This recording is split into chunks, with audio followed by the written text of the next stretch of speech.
All right, and without further ado, let us bring up our guest of honor today, man who really does need no introduction to this group. Welcome, Mr. Dave Campbell.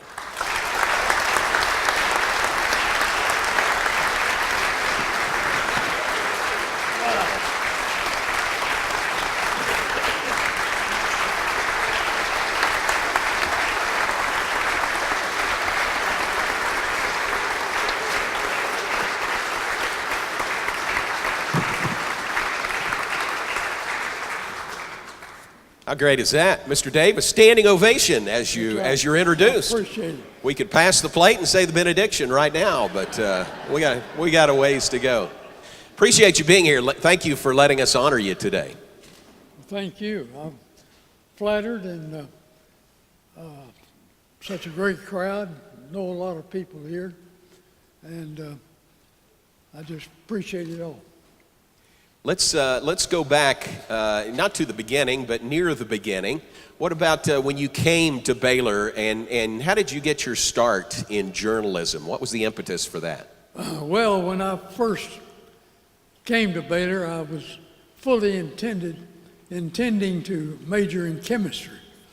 And I took 1 year in chemistry here at Baylor. But the last quarter, or whatever it was, I think we were divided into quarters then. The last quarter was all about lab work and seeing what kind of elements were in some solution and all that. And so I did all that. But I noticed that all my friends were out playing tennis. So shortly after that, I had to leave to go to World War II in France and Germany.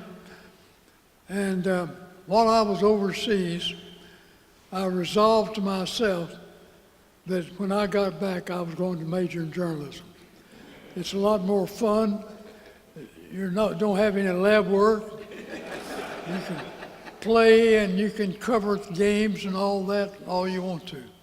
So that's what I did. And for a long time, I worked at the Trib, and I started off being night news editor. That's how I met my wife. And but after Jinx Tucker died in 1953, I was named sports editor. So I've been sports editor from 54 on. And that 54 Southwest Conference press tour, where we go to each school in those days and interview the coach and some of his players, convinced me I'd made the right choice. We started off with Jess Neely and Dickie Magel and those people. And then we went up to Texas to talk to the coach there. His name was, I've forgotten, but it's before Darrell Royal got there. And then we went from there to a very exciting and unforgettable trip. We went to Junction to watch. Bear Bryant had taken his team to Junction. That would be illegal now, but in those days, he got them away from all the tumult and shouting that if they had been at A&M, there they could just work out. And so anyway, that was an unforgettable. I know that Bear Bryant then, when we first started, and people asked, well, Bryant said, well, now how do you do this? I've never done this before. What do you people want to know? Well, Bill Reeves, who was the sports editor of the Dallas News, said, well, Bear, why don't you just go over your 3 deep and tell us who you got there? Bryant said, well, your blank to blank out of luck here because we don't have a 3 deep. By that time, he had chased off so many people that they had a 2 deep, and that was it. And so anyway, that's how we started off. And then what was delightful about it is that before I even got started on that press tour, Jinx Tucker had always covered the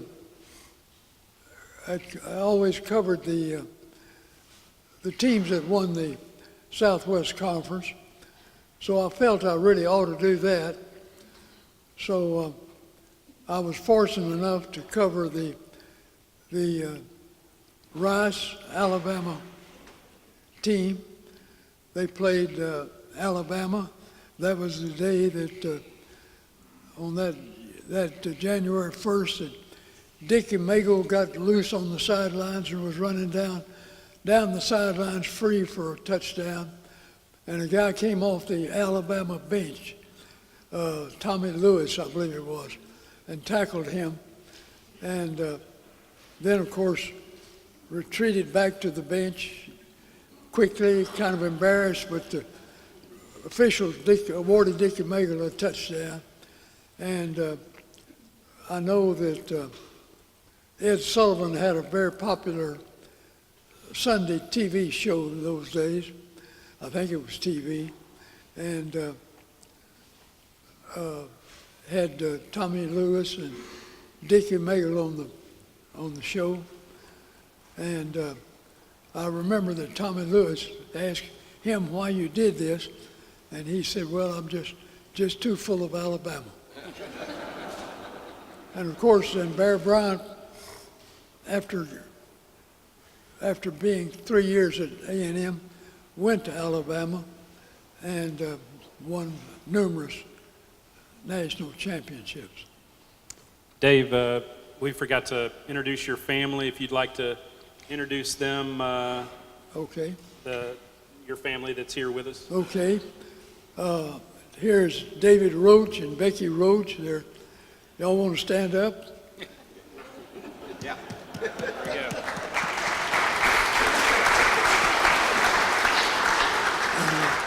My sister is Jo Campbell. She's here.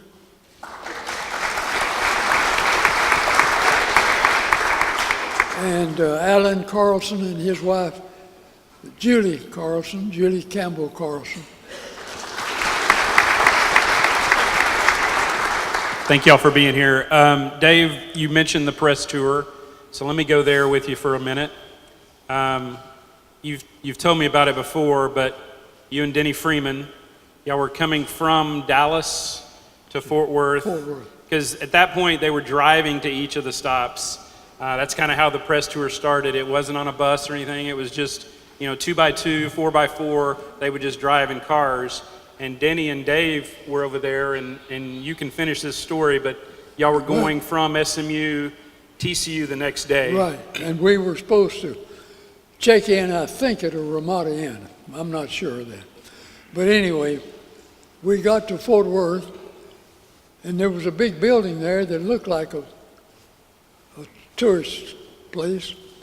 And so Denny and I got out and were carrying our luggage up to the place and went in the place. Well, it was a bank.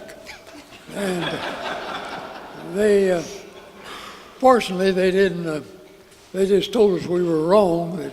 They didn't shoot us or anything, thinking we were going to rob the bank. And they were carrying their luggage, so, you can imagine the eyes that they got.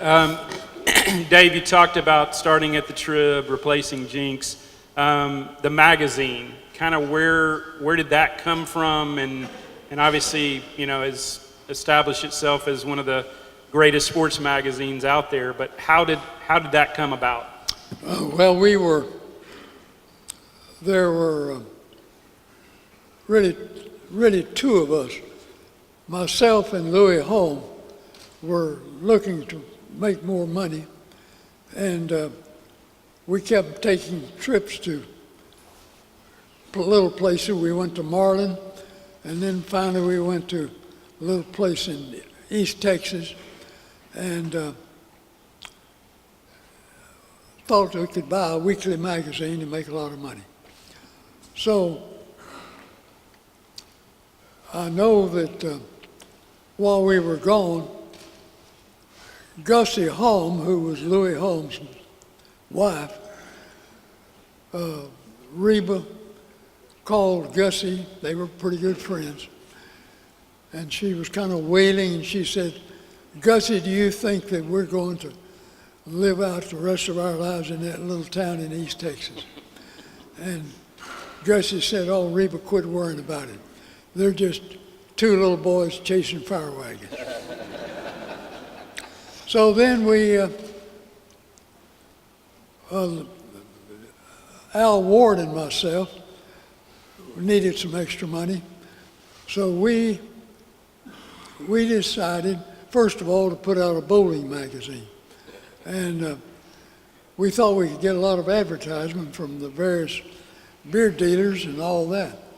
Well, as it turned out, the beer dealers said they would go in as one to, they would just buy one page. Well, that wouldn't help us at all.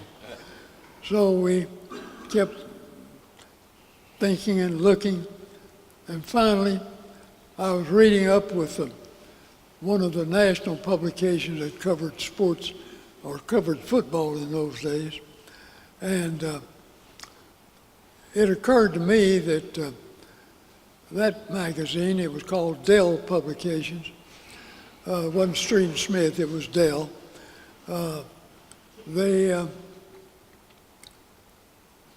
What was mortifying to me was that they had all of the schools, they were just devote one column of type, not a page, but a full column of type to each school, to each team, football team. And what really was mortifying to me in those days was that they left out Baylor entirely, and that was where I was going to school. So anyway, I was so chagrined about that I decided to start a little magazine called Texas Football, and that was in 1960. And we had a lot of twists and turns on that, but the first year, I printed 60,000 magazines, just a pure guess. And just a little bit later, I started getting telegrams. People didn't phone in those days, they just sent you a telegram. And they kept saying, "We need more magazines." Well, they really didn't need more magazines, but I didn't know that. So I went back to press and printed 20,000 more. Well, what they did, all they needed to do was redistribute, because if you buy a Time magazine and you decide you don't want it, you put it back down, you cover up Texas football. So we were being covered up, and they needed to redistribute, but I didn't know that. So that 20,000 resulted in a $5,000 loss. And then, remember, in magazine in those days, this was 50 cents. And then next year we started, did a little better, but I still lost. I think it was 2,000 or 3,000. So we were $8,000 in the hole when a guy named Roy Bertrand, who had a very popular restaurant here, was a good friend of ours. We ate there a lot. And he said, "Dave, why don't you do this? Why don't you give the Texas Restaurant Association a full-page ad and advertising their magazine, their products, and their restaurant, and then I think we can help you." So anyway, long and the upshot of it was, I gave them 2 pages, a double spread of the Restaurant Association, and they put in nearly all those restaurants and whatever. That kind of a free ad. And so then we started really turning the corner, making money. And so I don't know, I think in 1963 we did all that. In 1964, we did real well. And I had two guys backing me named Will Rogers and Curtis Handcammer, two Baylor guys. And I had gone to Abner McCall, who was president of Baylor at the time. And Abner said, I think they can help you. And to show his appreciation or his thoughts of it, he took 2% of the Texas football, the stock. We made some stock. And then Harry Province, my editor at the newspaper, he was pretty sold on the idea, and he took 2%. Well, as we started making money, I bought all of those out, and it just belonged to me. And so we went on, and it turned out to be a pretty good thing. Started making money and all that. Dave, I've always been impressed you as a Baylor man, but you were so fair to all the other schools in the state of Texas and the other schools in the Southwest Conference. It's a big deal to be on the cover of Texas Football Magazine, especially in the early years. How did you make that decision of who was the cover boy? Well, Al Ward and I had started, really the four of us, Al Ward, Hollis Biddle, myself, and Jim Montgomery. Jim Montgomery is dead now. Hollis Biddle is dead now. I think Al Ward is still living in Austin, but he's getting way up in years, and his eyes are gone. And then there's me, and I'm 93 years old. So anyhow, after we got started, I bought out those Province and McCall and Will Rogers and Curtis Handcammer. And the covers, was that a hard decision? Was that an easy decision? The covers, we would try to get somebody that we knew the teams were going to be, that would do well that year, and I know that in 1974, we thought Texas was going to win the conference again. And we had, I think it was Darrell Royal on the cover. Well, they didn't win the cover of the conference that year. If you remember, 1974 was the year Baylor won the conference. And Grant Taft was the coach there, and Grant Taft is here, and I appreciate him being here. But we put out then a little special thing, a souvenir edition as we called it, and so it sold pretty good. I still lost a little money on it, I think, but you can still find a few of those around. Becky said she picked out all the cover photos. That's not right? Well, she helped me. She was just picking the cutest guys, though. Well, she would, in those days, Becky, I'd get the projector and we'd show the slides on the projector, and you could blow them up a little and see them well. So, she knew my thinking on what schools were going to do well that year. And so anyway, she helped me pick them out. You mentioned Coach Taft, and Coach Taft is here today, and Donnell, you've worked with 12 Baylor coaches through the year, football coaches through the years. That's right. Starting with George Sauer right through Matt Rule, and you're there at Matt Rule's press conference every week. What was that relationship like for you with those coaches, and especially with Coach Taft, when he almost took a job at USC and sought your counsel on that. Well, that's right. But anyway, I started with George Sauer, and the first game I ever covered was Baylor playing University of California at Berkeley. Jinx Tucker was still living, but he had heart trouble, and the team was going to fly, and they wouldn't let Jinx fly, so they sent me. And so that was the first ball game I covered. And if you buy the book that's coming out this next year sometime, that will be in the book, that game. Then I became sports editor and started Texas football in 1960 after all the twists and turns around. And so Texas football now is 58 or 59 years old. And the relationship with the coaches, well, especially Coach Taft, what was that like, the working relationship? Let me stay first with George Sauer.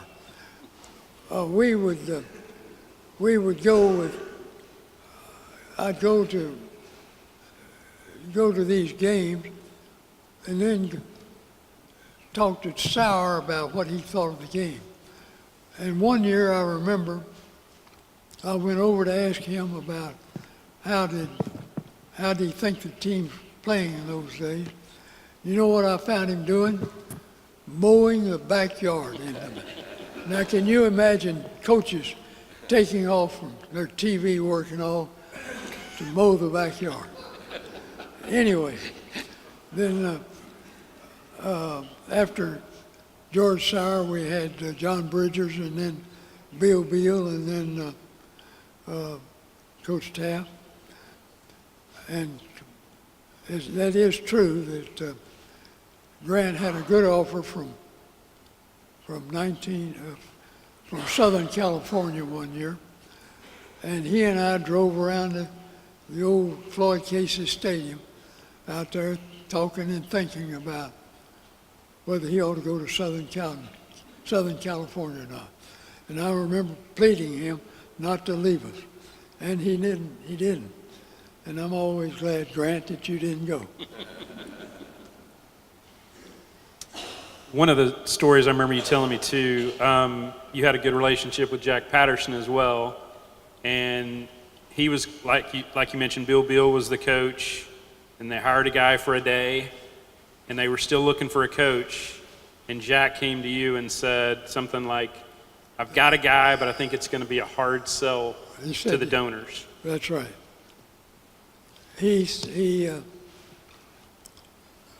Jack Patterson, it was getting to near Christmas time, and he had made an offer to Emory Ballard. Emory, by that time, had offers from Baylor and from Texas A&M. Texas A&M would pay him more money, so he went to A&M. Then he had an offer on the table to Mike Campbell, who was Darrell Royal's defensive coordinator, very good coach. But for a while, Mike thought he might come. But when he did, Royal said, well, Mike, you're going out of Baylor, well, you'll have to get out of the room, coaching room. We can't have you in here. And so Mike said, well, I haven't decided that yet. So he came back, and turned out he didn't come to Baylor. So we tried a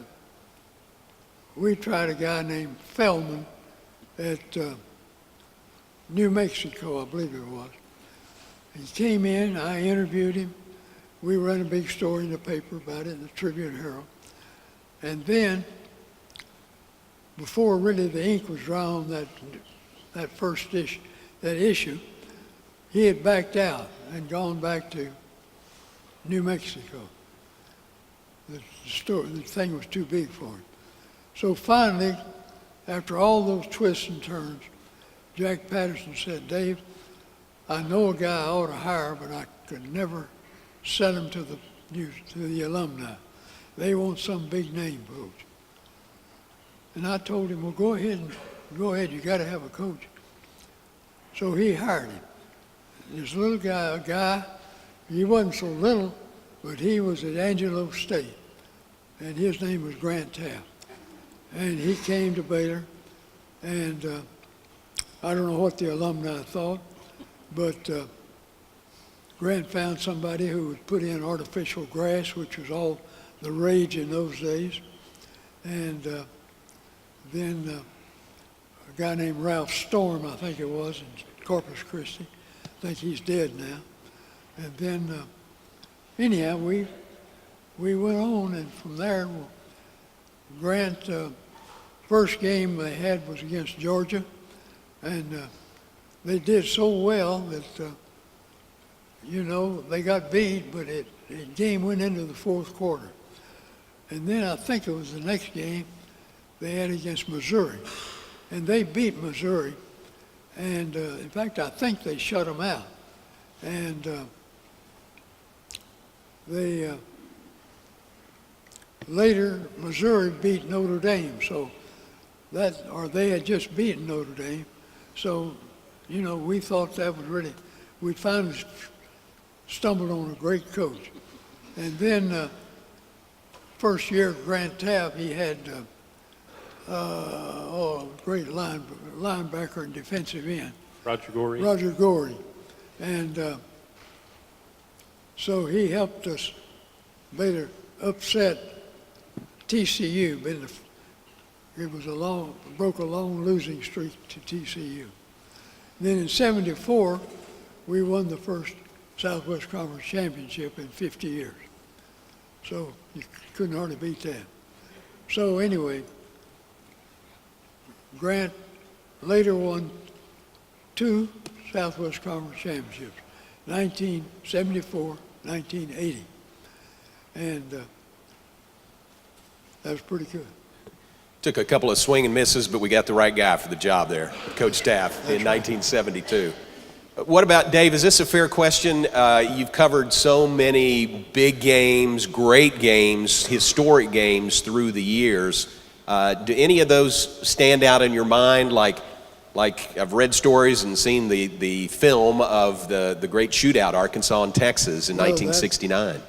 Yeah, but I never would forget that 1974 game. People didn't think we could win, and they fell behind. In fact, I think they were behind Texas 24-0 at halftime, and then things started turning around, and they'd scored a touchdown early to pass to Alcee Jackson, and then after the half, so at the half it was 24-7, and then after the half things started turning around. They blocked a punt, scored a touchdown, a Texas punt. Then Marty Akins got rushed and fumbled, and we picked it up and recovered it and scored another touchdown. And so that made 21. And then we started kicking field goals. And anyhow, we ended up beating Texas 34-24, I think it was. You weren't one. Did you spend the night in the press box, or was that just No, Dr. that Reynolds? was just speculation. Yeah, no, but you did not, right? I didn't. The rumor is that Herb Reynolds, who was either the president or the vice president in those days at Baylor, and Ralph Storm, and maybe somebody else, spent the night on the field in the press box. Oh, not on the press box, but on the field. Got their bedrolls and stayed there looking at those lights all night long, those scoreboard lights. And if you have a picture of those scoreboard lights now, it's really valuable. 34-24. Dave, with our A&M friends here, I know you had mentioned a couple of games, one in Baylor's favor, one not in Baylor's favor, but the Walter Abercrombie game, where his very first game to play. That's right. Walter, I didn't cover that game because I thought Baylor was sure to get beat. Texas A&M had a great team. And so anyway, Baylor went to A&M. I went out, I'm sure I was covering Texas. Because I just was picking the best game of the year. Harry Province let me just go where I wanted to. So I went to see Texas play somebody, and I kept hearing radio reports and talk in the press box that Baylor had started coming back. And Walter Abercrombie had just run wild. I think he ended up running for something like 200 and some odd yards. I don't remember how many. And for a long time, he held the record for how much yardage somebody can make, and may still hold it for all I know. And anyway, the result of all that is that the guy that was at A&M, what did I say his name was? Emory Ballard. Emory Ballard. Emory Ballard either got fired or quit, resigned then. I think the story that was told to me was that the guy named Bumgardner, who was in charge of their mess hall, or their dorm where the athletes stayed, went to Emory. Emory, I think, had brought him in and said, Emory, please, please. He said, they're going to fire you. Don't let them fire you. Quit. Go on and resign so that you won't have that on your record. So he did. He resigned. And you can see it in the record book that Emory, right there about where Baylor beat him, Ballard is out, and Tom, the guy that used to be at Texas Tech, was in. What was his name? Tom Wilson. Tom Wilson. Yeah. Tom Wilson took over. Now, a better game, well, from A&M perspective, but actually one of the best games that probably either of I've ever seen was the A&M 31-30 win down at College Station. Oh, yeah. When the quarterback was some guy named Murray. Kevin Murray, who is the father of the guy that's at Oklahoma that just won the Heisman Trophy. Anyway, Baylor was supposed to win that game, and I thought they would. And they got out well in front, but then Kevin Murray started completing passes. And first thing you know, Baylor was ahead of them 17-0 at the half, or right at the half. And then the tide changed, and they kept not only scoring, but kicking the extra points. And we either missed one or kicked a field goal, but anyhow, we got beat 31-30. And that was a heartbreaker. I did not cover that game because I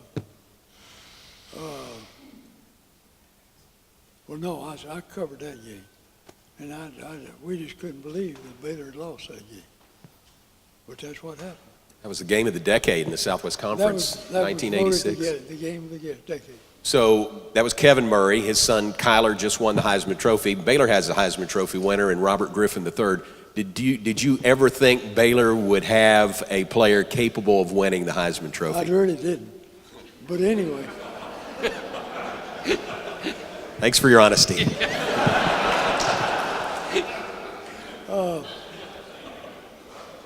But anyway, I was lucky enough to go to see Baylor play Washington. A very, very high-scoring game. And Baylor won the game, but I don't remember the score. But anyway, after that, the scene that still lingers in my mind, right at the end of the game, Baylor had finally stopped Washington. Baylor was going to win the game. I was on the sidelines ready to go across to the dressing room, and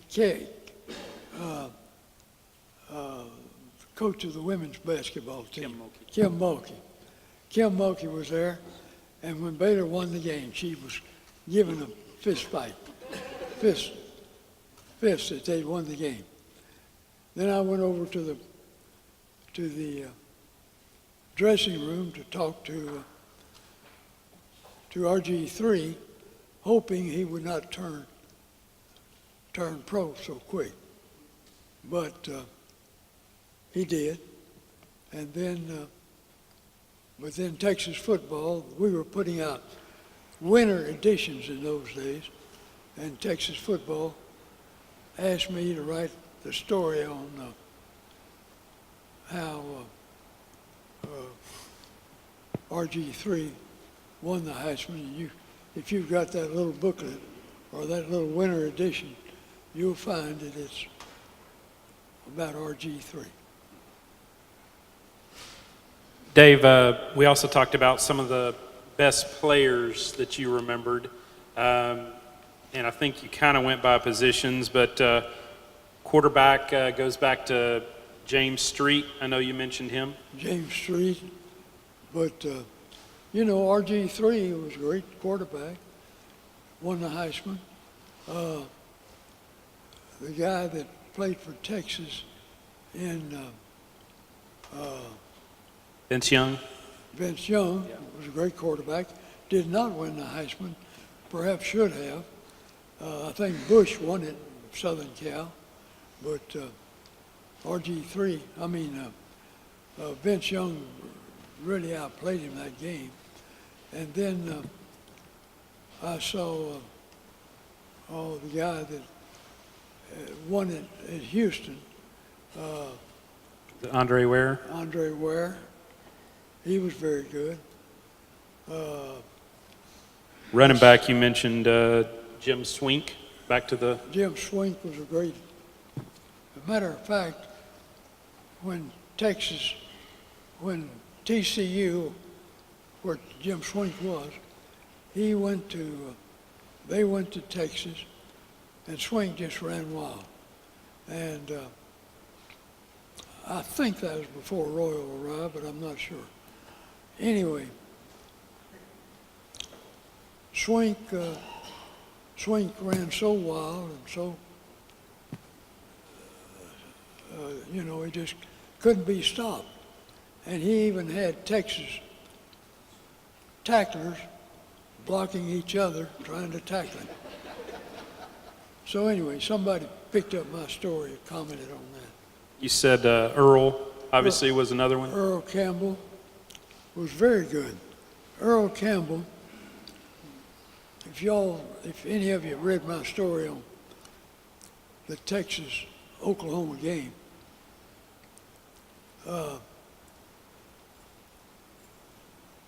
that game, I voted for Kyler Murray then, after that game, and he did win the Heisman. But the game that I was reminded of was Earl Campbell when I covered that game. I covered that Heisman Trophy affair. And the people at the Heisman wanted to make sure that Earl's mother, Ann Campbell from Tyler, was there to see her son win the Heisman. And so they arranged for Ann Campbell to fly to New York, and they arranged for somebody to meet her and drive her to the Marriott Marquis, which is where all the Heisman's presentations are made. And so anyway, but they knew that when Ann Campbell arrived, she was going to be so befuddled and all by all the skyscrapers in New York, and she wouldn't know where she was. And so they asked my wife, Reba Campbell, who was with me then, to go and meet that conveyance that brought her to the Marriott Marquis.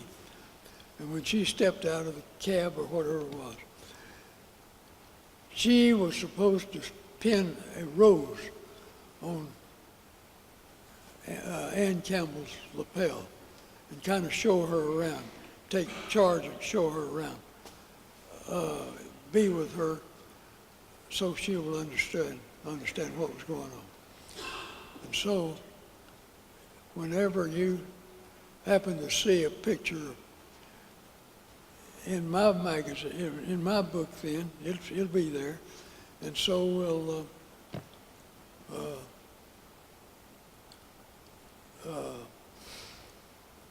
but it was there when Earl went to the when you'll see a picture there when he was presented the Heisman, and you'll see a picture of Ann Campbell, a rose on her lapel.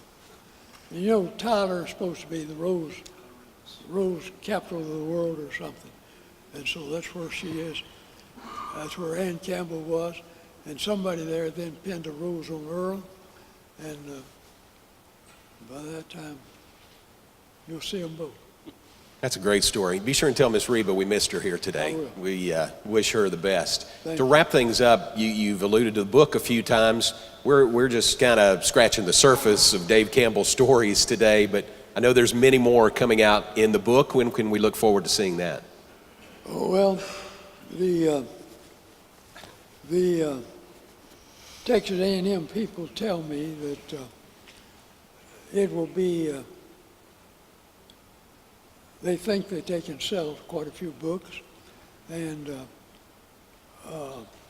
I know when I first started doing this, I went to the publisher of the Waco paper, Jim Wilson, and I said, Jim, you've been so nice to me, which he had been, and all, and I said, when I get this book, I want to give you one, and he said, Dave, I'll want to, not only do I want to, I'll take one for you, but I want to sell them for you. And so that gave me the idea of selling them through the newspapers. So the last time we looked, when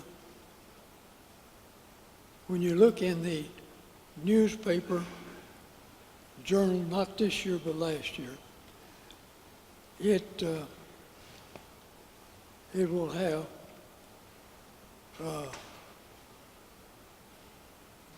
it have all those Is it an order form? order forms and For the all book. that, and but you will have all of the people that have written on that book. I had the head of the University Interscholastic League wrote a nice letter about it. Not too long, but good, very nice. It's picked up in the book.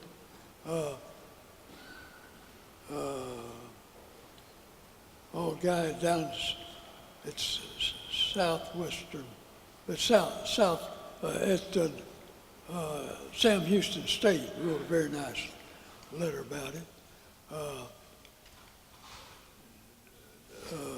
Gerald Myers, retired athletic director, former basketball coach at Texas Tech, wrote a nice item about it. The winningest coach in Texas high school,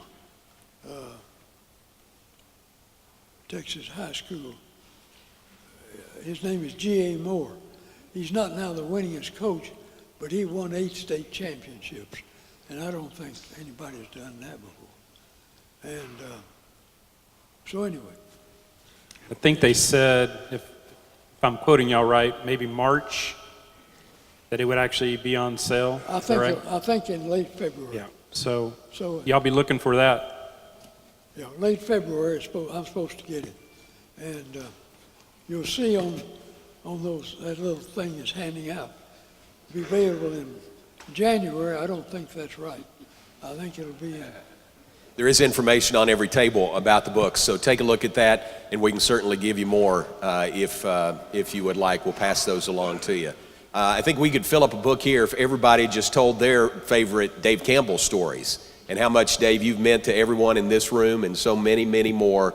You are a true living legend. You are an icon to Baylor University. We're so proud that you're a Baylor Bear and so how you've represented Baylor and the Southwest Conference and the Big 12 and Waco so very, very well. The clouded crystal ball is not clouded at all, and we are so glad that you let us honor you today. So thank you very much for allowing us to do this today. Appreciate it very much.